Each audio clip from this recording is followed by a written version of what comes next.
Assalamu alaikum wa rahmatullahi wa barakatuhu. This is an Ahmadi presentation. This is in continuation of our response to Yusuf UK regarding verse number 40 of Surah Al-Ahzab of Holy Quran, chapter 33, regarding Khatam-e-Nabuwwat and Hadith La Nabi Abadi.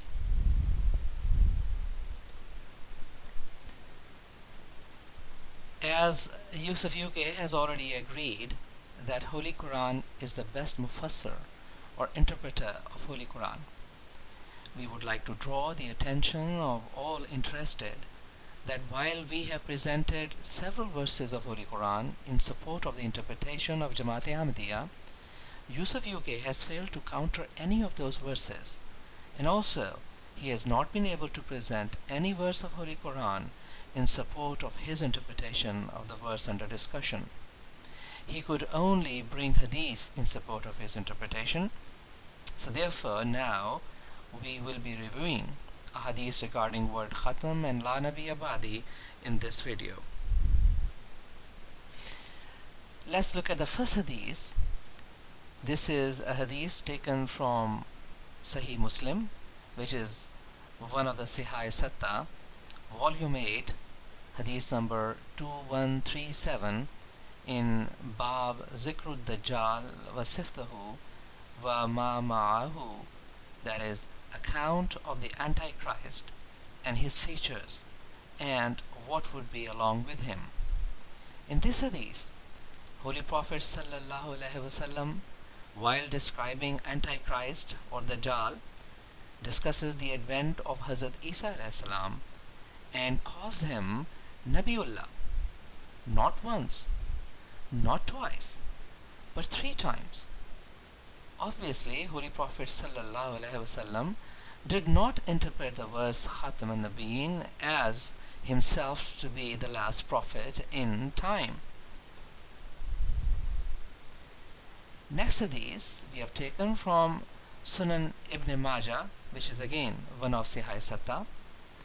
And this hadith is narrated by Hazrat Ibn Abbas radiyallahu anhu, and he states that when Ibrahim, son of Holy Prophet sallallahu alaihi wasallam, when he passed away, Holy Prophet sallallahu alaihi wasallam stated that if he had remained alive, he would have become a true prophet. Now it is worth remembering that Hazrat Ibrahim alayhi salam passed away in year 9 Hijrah, and the verse Khatam-e-Nabiyyin was revealed in year 5 Hijrah. Once again, it is clear from this hadith that Holy Prophet sallallahu alaihi wasallam did not consider himself to be the last prophet. Then we find another hadith.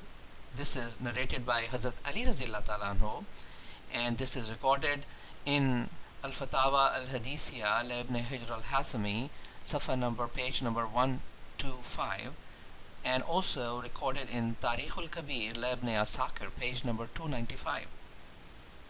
He states that Hazrat Ali radhiyallahu ta'ala anhu states that when Hazrat Ibrahim, son of Hazrat Holy Prophet sallallahu alaihi wasallam, passed away, Holy Prophet sallallahu alaihi wasallam, after burying him, put his hand on Hazrat Ibrahim's grave and said, "By my Allah, he is a prophet, son of a prophet."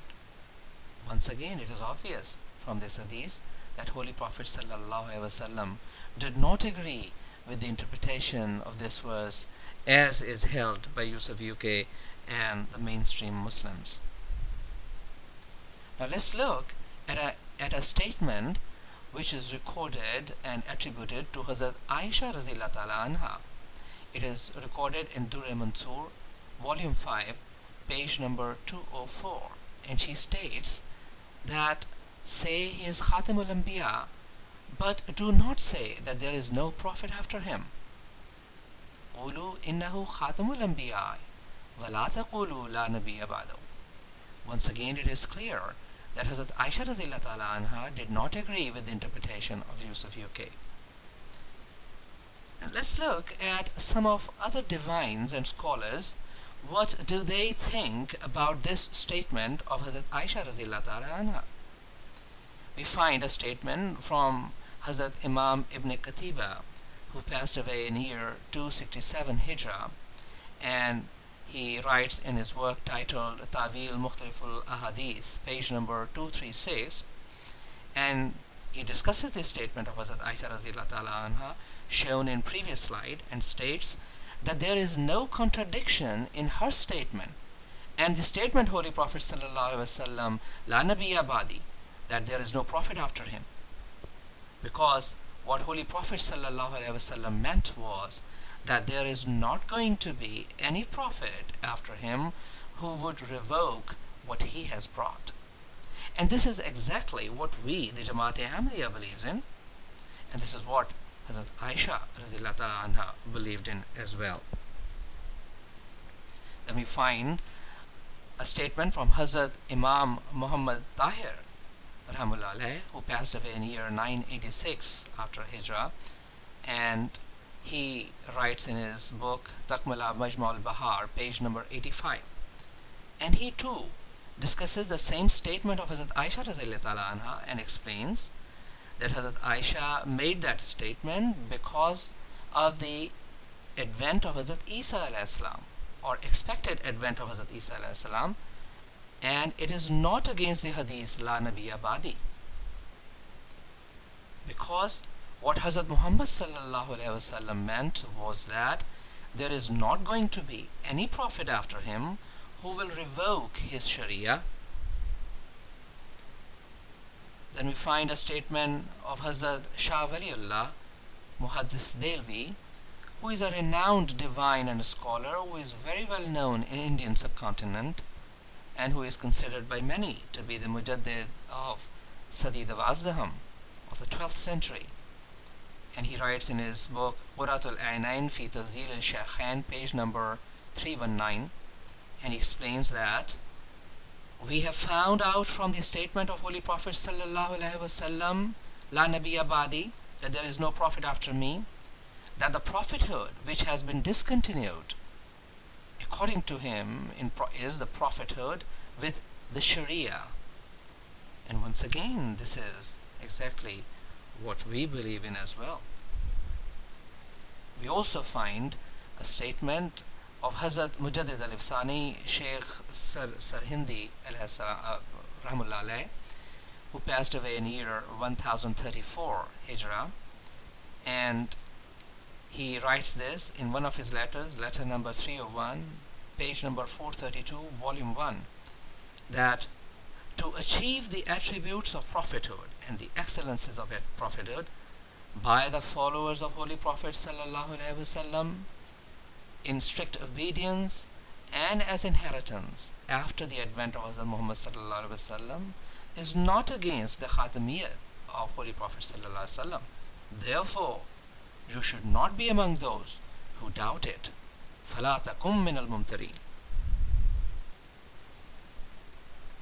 So, in conclusion, we like to state that Holy Quran supports the interpretation of Jamaat-e-Ahmadiyya, Ahadith supports the interpretation of Jamaat-e-Ahmadiyya, and a number of divines and scholars of Islam agree with our interpretation.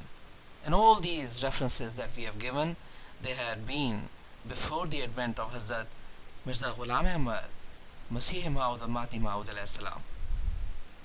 We also find another interesting point in these references. As most of the opponents of Ahmadiyya claim that Jamaat-e-Ahmadiyya has created an innovation when we talk about a Shari prophet and a Ghair Shari prophet. It is clear from these references that the concept of prophet with Sharia and without Sharia is not created by Jamaat-e-Ahmadiyya. But most of all, we have Holy Quran supporting our interpretation, and Yusuf UK has not been able to bring a single verse from Holy Quran to support his interpretation. Burden of proof is on Yusuf UK to support his interpretation from Holy Quran, as he has already accepted the principle that Holy Quran is the best mufassir of Holy Quran. So we ask Yusuf UK, would you submit to the authority of Holy Quran.